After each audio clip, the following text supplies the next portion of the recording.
Hey, Brian from Garage Mahal. Today we are working on my snowblower, and I have it in position already. I may or may not have included the video of how I got it here, but I had two problems. One, you can see my electric starter basically was just hanging, so the electric starter wasn't working. And when you put down the throttle to engage the tracks, it wasn't engaging. It was basically not moving or moving very little. So I was thinking the worst, that it's going to have something to do with the tracks or the chains or something came apart in there. But anyway, let's make this a two-part video. One, get it in the service position. I'll probably include the other video, but if I did not, you're tilting it forward like this, and then you have basically it's a bottom plate that has four 10mm screws at the bottom, and that comes off. And I'll give you guys more of a bird's eye view. But anyway, the first things first is the electric starter. It's held on by two bolts. And it's a Torx bolt, and the two on the bottom completely gone. I don't know where they went. But anyway, if you're actually going to replace this, you have this up here. It's basically held on by two screws. And this mechanism, you got to take the cover off, and this mechanism's underneath. And then you got your starter, which is here, and that's got the engaging gear that goes back and forth. And you're basically kind of just like slipping it back into where it's got to go. And I have one bolt that's still in place up there, so I'm going to kind of use that as a little bit of a guide. So we know that one's there. So we're going to put this other one in. And I'm going to use a little bit of blue Loctite so we can get these back out. Oop, that's a little bit too much. Brand new tube. So basically you are setting these down almost, it's basically all the way. It's got like a stop point on it, so you know how far you can go. Okay, got that started finally.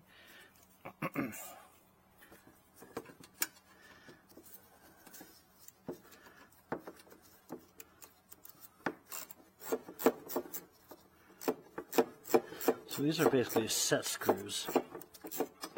So I guess they have the preset for altitude, or I guess you call it the height of the screw.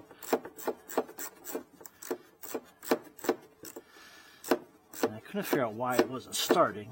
I'd heard the starter going, but then it would not move.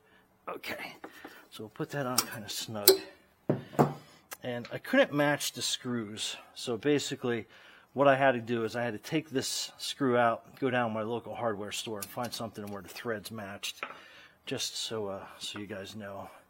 That's where I got them from. So I'm not entirely sure what size they are. But anyway, okay, so you kind of slide the motor in, get it a little bit on a tilt, and then you'll kind of feel it go, slide into place. Okay, so we know that that's good.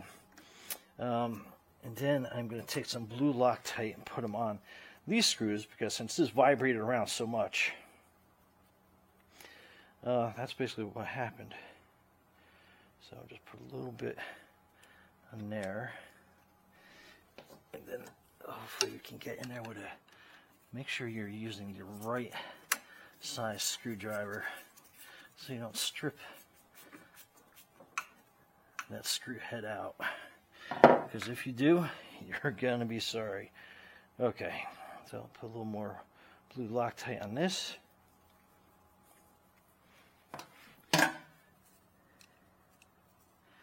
And there you go. So that's how you would replace your starter if you needed to. This one's still working good, but they notoriously seem to fail. So anyway, so that's fixed. Now onto another problem where you're basically engaging the movement forward or reverse, and that's going to activate this switch, which is basically going to move this wheel on this pressure plate.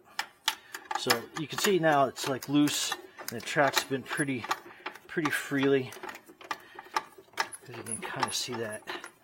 But what's happening is that when you engage your handles, and I am going to use a zip tie to mimic holding that handle on.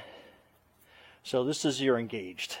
So you're up there, you're doing your driveway, but the wheel, you can still kind of spin it by hand. And you shouldn't want to be able to do that. Let me squat down here so you guys can see that. So see how I'm moving up by hand? You shouldn't be able to do that because it should be resting on your plate. But what's happened is this cable, as taut as it seems, you have an adjustment up here that's going to basically engage that a lot better. So see how kind of loose that is? It shouldn't be that loose. Hopefully you can kind of see that from the angle. Let me get around the front of it. But it's basically, it's this piece right here, and it's got two chain fittings on it. Let me drop my lift down a little bit so we can see this a lot better. Give it some added weight so we go down a little bit faster.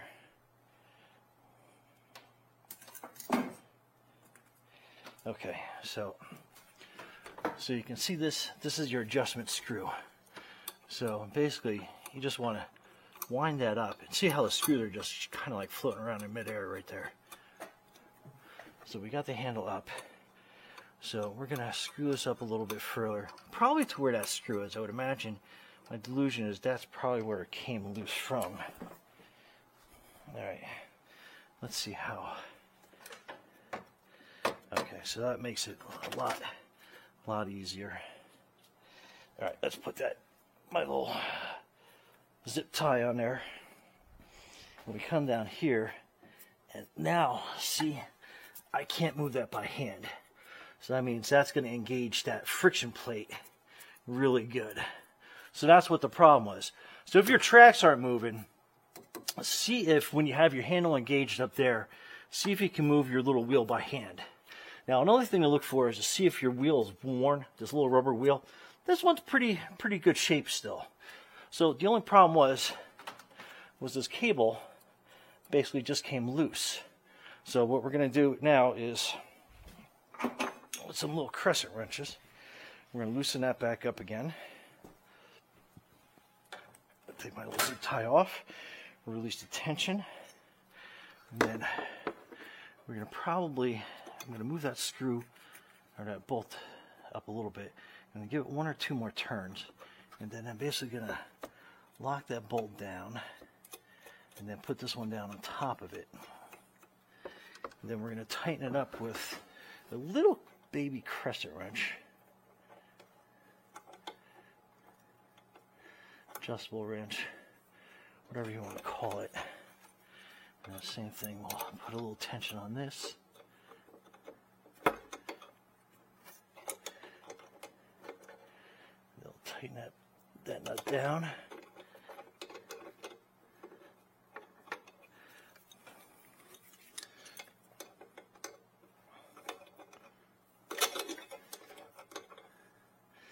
And hopefully I'm getting this. This is a tough angle.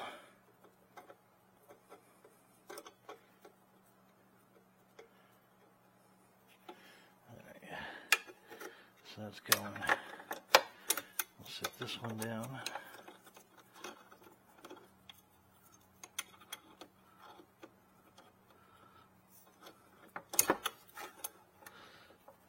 Alright, so tighten that up pretty good. Alright. Now they won't let go. But anyway, so that's all you needed. So now we're going to have some nice good tight tension on that. So we should have no problems moving that back and forth up. And while you're in there, put some grease on the chain, but make sure you keep that pressure plate nice and dry.